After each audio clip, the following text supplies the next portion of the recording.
Noon guys mga kalapatid, so ilang araw din tayong hindi nakagawa ng video, gawa ng busy sa trabaho. Sunod-sunod kasi ang patawag sa trabaho natin. Alam nyo naman, sunod-sunod din yung mga bonuses. So trabaho muna tayo bago ang lahat. So ito, nagpalabas ako ng mga ibong. Di ba, bumabara ako na ulit, active na ulit to. Simula nung pinurga ko siya, ayun, nawala yung pagkatamlay na ito, lalo na tong checkered na to. Ito parang payat pa rin eh, yung itim dyan parang payat pa rin, hindi ko alam gagawin ko dyan. So yung isa naman dito nang itlog na, ayun, kaso binasag niya, ayan, parang bugok na rin ata yung isa dyan, yung tin-transfer ko dyan, nilipat ko. So at dahil hindi na rin tayo nakakapag asikaso na itong mga ibon natin, tingnan nyo naman kung gaano na ulit kadumi. Sobrang dumi na ulit ng bakurang ko.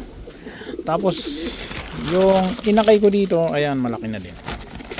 So balak ko din itong ipamigay. So PM lang ha, PM lang sa may gusto na ito. Ayan, nakita nyo naman kung gaano kalusog yan. Ang lusog niyan guys. So ang lusog niyan, bagong bago yan, kakalabas lang yan, may sing-sing pa yan. So sa gustong kumuha niyan, PM nyo lang ako sa FB ko, madalas ko naman sabihin kung anong FB ko, Haridjo sa Facebook. Ang profile ko madali lang hanapin kasi kalapati yung profile ko. So PM nyo lang ako doon, at basta sagot nyo yung shipping fee, bigay ko sa inyo yan. Okay, so sa may gusto lang naman, kung ayaw di okay lang din. Okay, so sama kasi ng panahon ngayon, kaya hindi rin ako halos nagpapalabas, pero hindi ko na sila matiis na hindi palabasin, naawa kasi ako sa kanila.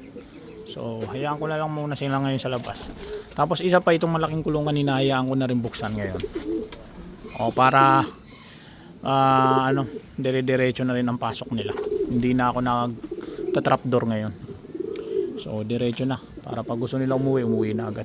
Tsaka maganda rito yung mga dating breeder na nandito pa, ayun, na hindi ko naman napamigay, yung hindi ko pinamigay ng breeder, nandito pa, okay pa naman. Ayun, hindi na siya lumalayas, hindi lumalaya. So ayan siya, yan, gusto ko rin ipamigay yan. So mag PM lang din sa may gusto, magandang breeder din yan.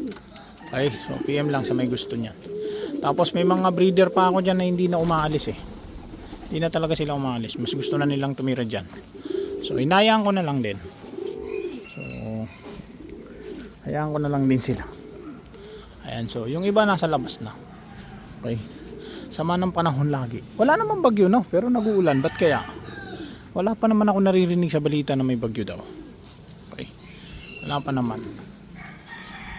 Ayun, tingnan nyo yung hangin, yung panahon, mahangin, no? Ayun, medyo humahangin. Ito yung dalawa. Nalaglag na. Masyado kasi nag-aabol sa asawa. Ayan yung grisel ko. Di rin nabuhay yung anak ng grisel ko. Namatay. Namatay din yung grisel. Ay, yung anak na ito, grisel. Sayang. Sayang at namatay. Okay, so ngayon, ang gagawin ko ngayon, maglilinis ulit ako.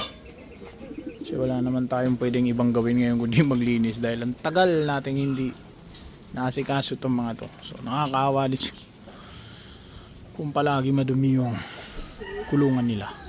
Ang maganda ngayon sa mga ibon ko, hindi na sila pakalat-kalat dito kapag gabi. Kusa na silang umuwi.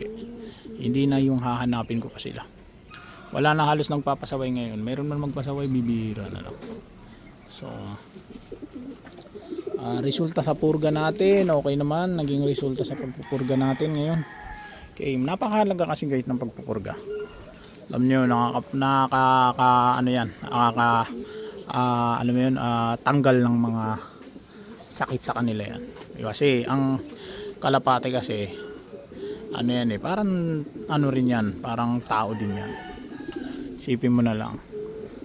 So pagkaiba lang niya syempre sa bata, pag pinupurga, di ba, tatanggal yung mga bulate, di ba? So pagkakaiba lang niya sa kalapate kasi, hindi bata yung pinupurga. mga matatanda pinupurga. Pero wala pa naman ako nakitang tao na pinurga. Kung meron man, comment nyo. Pero wala pa ako nakitang tao na pinurga na matanda. So, kadalasan mga bata. So ganun din sa kalapate, pinupurga para matanggal yung mga bulate nila. Kasi minsan may kalapate na wala naman sakit pero namamayat, parang matamlay, mamayat siya, hindi kumakain man pero parang hindi nalalagyan yung buchi nila. Kasi parang kinakain yung katawan nila, kinakain ng mga bulate. So yun yung dahilan kaya nangihina sila at namamatay. So napakahalaga ng pagpupurga sa kalapate. Kung papansin niyo rin, pagka hindi sila napurga, napakatatamlay nila, hindi sila halos kumakain.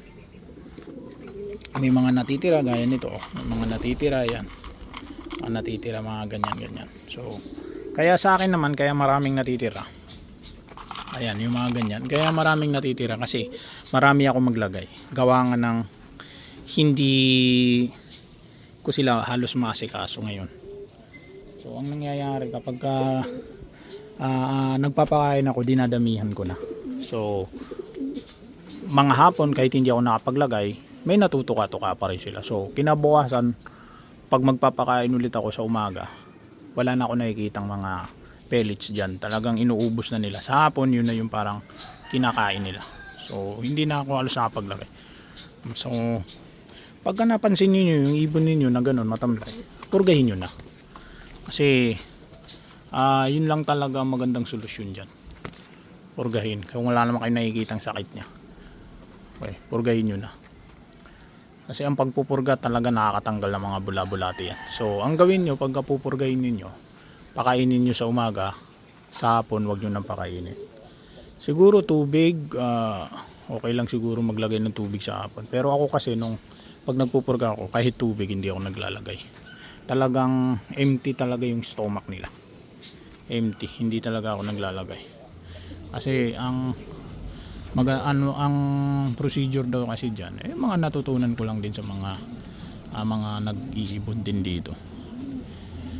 Yun nga, gugutumin sila para nang sa ganun ang maisusuan nila hindi yung laman ng buchi nila, kundi yung mismong bulate. Ito ang dami ko nakita rito sa dalawang yan. Ang dami ko nakitang bulate talaga. Nung nakaraan nagpurga ako, may mga bulate talaga ako nakita. Gumagalaw-galaw pa nga. So ngayon di ko pa na-check up. Parang hindi kasi ewan ko dito, baka may sakit na tong itim ko. Ayan, no. Sa akin lang hindi na yan hindi na talaga yan sa bulate. Talagang may sakit na siguro yan. Hindi na rin siya nangingitlog. So baka daling ko na lang siguro yan doon sa tropa ko. So siya na lang siguro pagamutin ko dyan. Kasi hindi ko talaga maasikaso to. So doon sa dalawang umaarbor sa akin ng ibon, may nauna na naman sa inyo. Nakuha na naman yung ibibigay ko sana sa inyong dalawa. So hahanapan ko na lang siguro ulit kayo. Kasi nung isang araw, misis ko pa nga nag-abot nun sa kanila, may pumasok daw, may kumatok daw dito sa bahay, nangingi ng ibon. Ano ko na lang sa misis ko, pinabigay ko na lang sa kanya yung isang blue bar dyan sa loob. So sabi ko, ikaw na lang kumuha. Sinabi ko na lang sa misis ko kung anong kulay ng singsing. So tugma naman yun na ibigay ni misis sa kanya. Ito gusto ko din ibigay ito, wala lang singsing to pero okay yan. Okay, so ayun lang, wala na akong masabi guys, naubusan na ako ng sasabihin. So ayun lang, medyo humahaba ako, may itlog pa dyan, siguro ito yung itlog nito. Dalawa naman itlog yan, may itlog pa nga yung dalawa, may itlog yan guys. Kita nyo, may itlog yan. Okay, so yun lang, humahaba na ulit ang ating video. So sa mga bago po, subscribe, malaking bagay ito sa akin. Sa mga datihan na, maraming salamat sa patuloy na panonood. Sa mga walang kakwenta-kwenta kung sinasabi. Okay, so ayun lamang po. God bless po sa inyong lahat.